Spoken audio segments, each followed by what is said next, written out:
যেদিনকে first Lisa এসেছিল আমাদের বাড়িতে, সেদিনকে লিসাকে দেখার মতো ছিল। লিসা খাসি, ঠিক আছে, তো লিসা ও এসেছিল শিলং থেকে।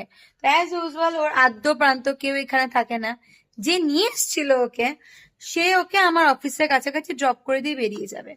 তো ঠিক লিসা কাঁদো কাঁদো অবস্থা, চোখ থেকে এক বুক চোখ ভর্তি, মানে জাস্ট চোখটাকে ছুলে টুক করে জল পড়ে যাবে। আর সঙ্গে ছিল হলো কি দিবাকর। দিবাকর এসেছিল গাড়ি নিয়ে, মেয়েকে বোধহয় স্কুল থেকে নিয়ে এসেছিল, ছেলে ছিল সঙ্গে।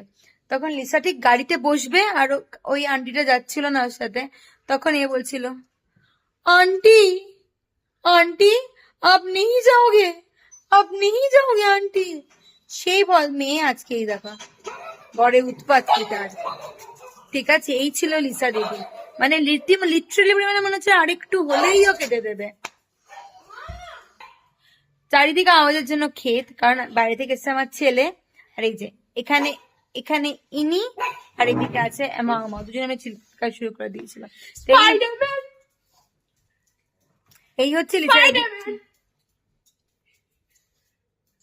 Bye bye.